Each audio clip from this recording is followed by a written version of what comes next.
जय Hind. Welcome to Shravan CTET classes. इससे पहले सीटीपी में आप पढ़ चुके थे अधिगम 5 मार्क का होता है। कितना? अधिगम 5 मार्क का पढ़ाए थे। उसी का कुछ चैप्टर है यहाँ पे देखते हैं दिव्यांग बालक के बारे में। क्या? दिव्यांग जो मानसिक मंदता यानी जो सुन नहीं सकता यानी बहरा है, बोल नहीं सकता यानी गूंगा है, उसी से रिलेटेड संबंधित देखते हैं। आज दूसरा टॉपिक है कि दृष्टिबाधी बालक जो देख नहीं सकता, किसके कारण देख नहीं सकता, ठीक है, किसके कारण से वह देख नहीं सकता है, तो उसी के बारे में आइए देखते हैं।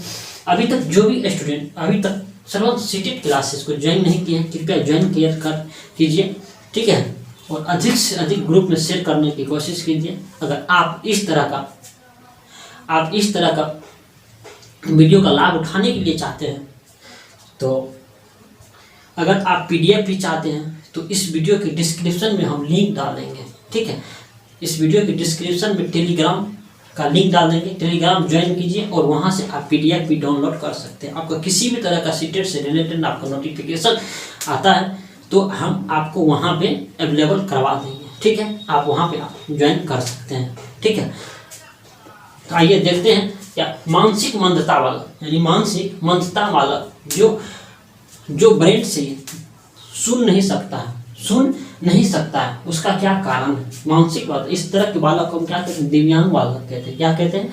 दिव्यांग बालक कहते हैं। उसका कई कारण हो सकते हैं। मानसिक मंदता के बालक को कई कारण हो सकता है। जो बच्चा सुन नहीं सकता है, ठीक है, उसे क्या कहते हैं? बहरा कहते हैं। क्या? बहरा कहते हैं। जो बच्चा बोल नहीं सकता है तो सुन भी नहीं सकता है, ठीक है, तो उसी बालक को क्या कहते हैं?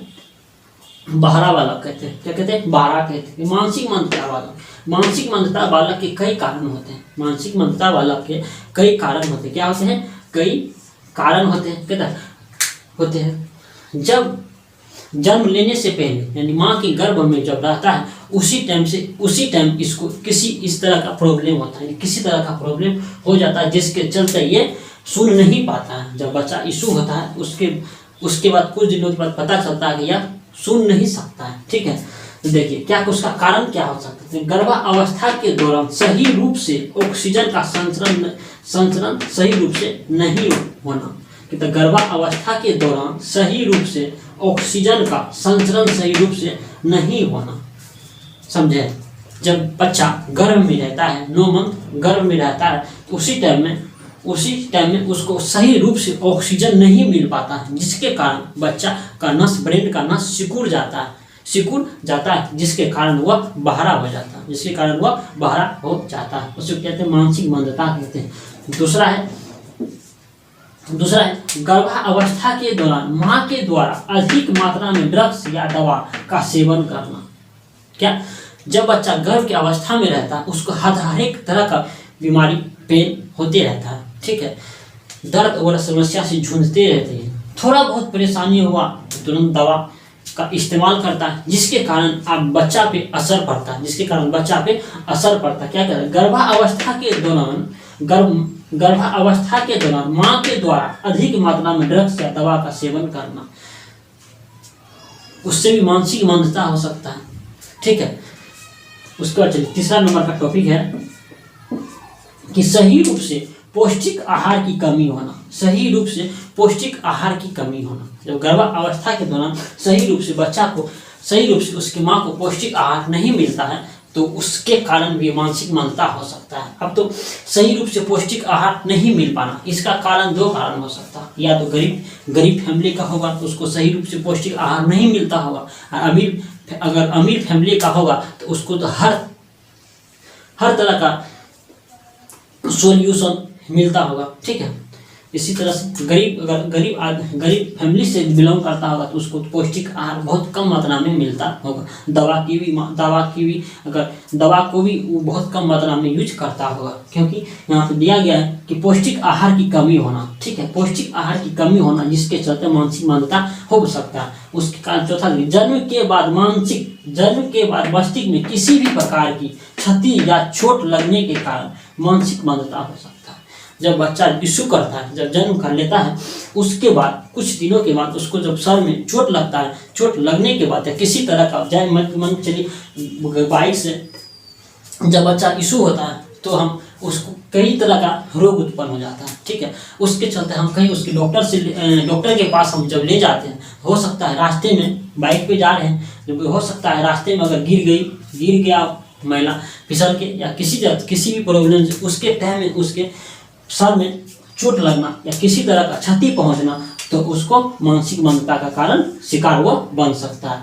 उसके बाद चलिए 5वां नंबर कहता है इसका IQ लेवल कितना 50 से कम होगा। मानसिक मंदता वाले बालक का IQ लेवल क्या होगा, बिलोंग टू 50 से कम होगा। जिसका IQ लेवल अच्छा रहेगा वो मानसिक मंदता बालक नहीं हो सकता है, ठीक है।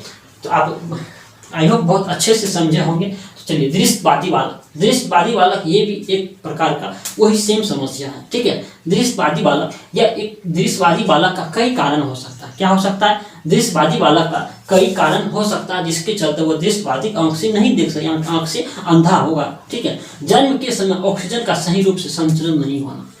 जब माँ की गर्भावस्था के दौरान माँ को सही रूप से ऑक्सीजन नहीं मिलता है, जो ऑक्सीजन उसका माँ ग्रहण करता है वही ऑक्सीजन बच्चे को भी प्राप्त होता है। जो पौष्टिक आहार उसका माँ अगर गर्भावस्था के दौरान प्रयोग करता है वही पौष्टिक आहार उनके बच्चे को भी मिलता है। अगर माँ अगर पौष्टिक आहार न ले तो बच्चा को पौष्टिक आहार नहीं मिलेगा, कहाँ से मिलेगा। तो उसी तरह का मानसिक मंदता वाला या दृश्यवादी बालक उत्पन्न होगा ना, ठीक है। तो वही देखिए जन्म के समय ऑक्सीजन का सही रूप से संचरण न होना, क्या होगा, सही रूप से न मिलना। चौथा है माँ के द्वारा गर्भ के समय मादक पदार्थ या अधिक मात्रा में दवा का सेवन करना। मादक पदार्थ यानी दारू, ड्रग्स का अधिक मात्रा में सेवन करना, जिसके चलते बालक दृश्यवादी बालक हो सकता है, ठीक है।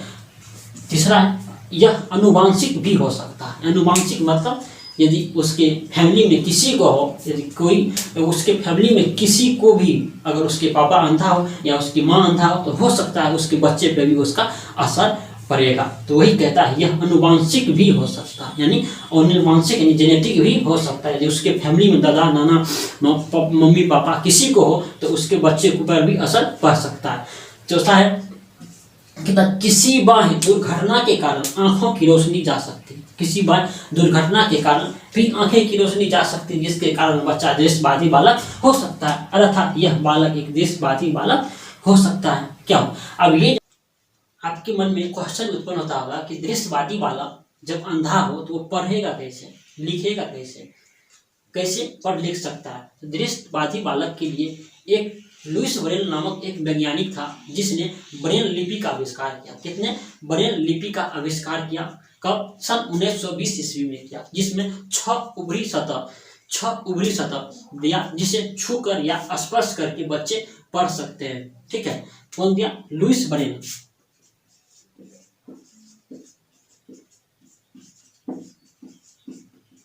लुइस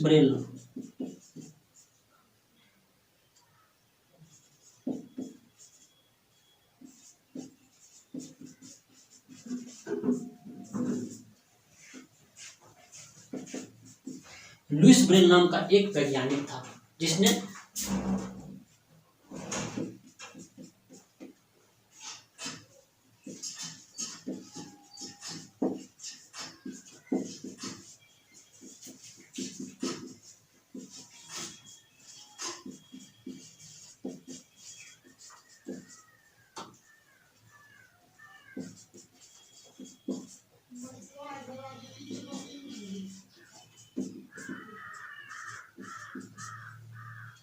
देखिए कि लुइस ब्रेल नाम का एक वैज्ञानिक था जिसने ब्रेल लिपि का आविष्कार किया। कब किया था, सन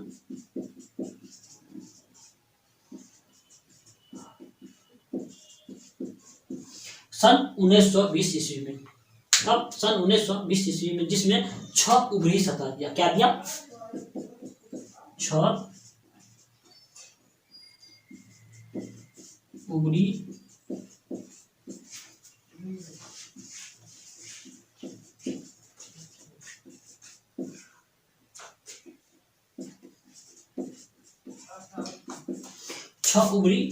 सतह के बारे में बताया। क्या, 6 उभरी सतह के बारे में बताया, और वो 6 उभरी सतह को छू के या स्पर्श करके महसूस कर सकता है कि यह इससे भी पढ़ सकता है बच्चे। तो लुइस ब्रेल जब 6 या 7 वर्ष का था, वो अपने पापा की औजार से खेल रहा था। वो खेलते खेलते उसके आँख में लग गया वो औजार। लगने के चलते वह अंधा हो गया। अंधा होने के बाद वह उसने सोचा, बहुत चिंतन मनन करने के बाद वह सोचा, एक नुस्खा निकाला। क्या? ब्रेल लिपि का। क्या निकाला?